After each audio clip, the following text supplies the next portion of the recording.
marami na rin po akong nainom ng mga food supplements. Magandang tanghali po sa lahat.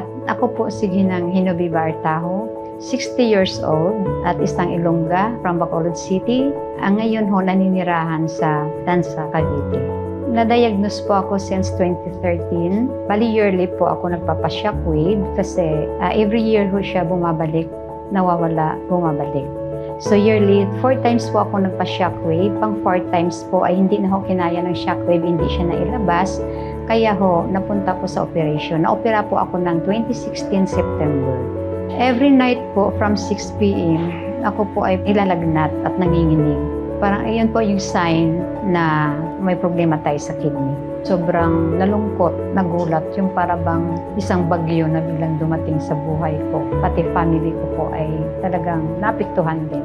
Ako po ay naghanap ng iba't ibang doktor, nephro and urologist. Actually, marami na rin po akong nainom ng mga food supplement. Lahat po ng inaalok sa akin ay sinusunggaban namin. Ako din ho ay isang member ng Chantal Distributor. Nagkataon din ho na nung ako ay na-confine, parang sumabay ho ang paglabas nitong product na ito. Then, nalaman ni Master Eli na na-confine ako. Pinadalhan nila ako sa bahay ng Vertex Pro. Ito po yung pamasko nila sa akin. Ang sabi ho, gamitin ko daw kaagad. Hindi ko pa ho talaga ininom kaagad ito.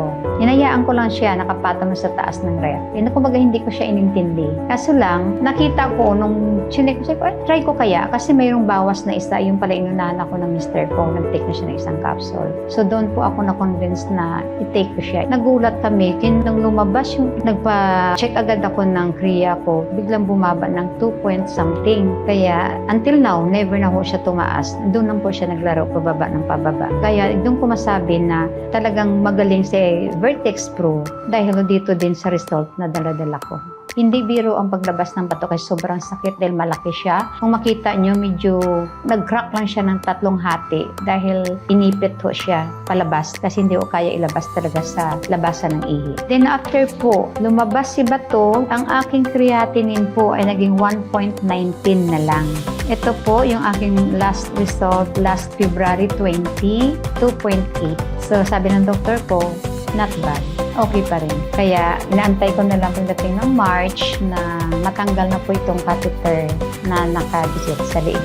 At ngayon nakita nyo na may bagong result ako. Never na ako tumataas ng hanggang 3 something. Lagi lang po siya nasa 2 point something na lang. Tuloy-tuloy ko na lang po siyang ini-intake hanggang sa bumalik ko sa normal ang aking creatinine. Nung itong Vertex Pro po, nang dumating sa buhay ko, napaka the best po talaga kasi makuha mo yung effect in a very short period of time.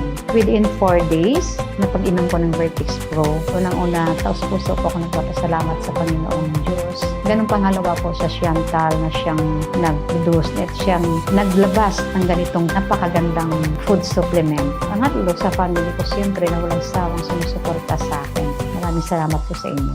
Health is wealth talaga, di ba? Habang maaga, dapat pahalagahan natin ang ating kalusugan, ang ating katawan. What we eat and what we intake really matters.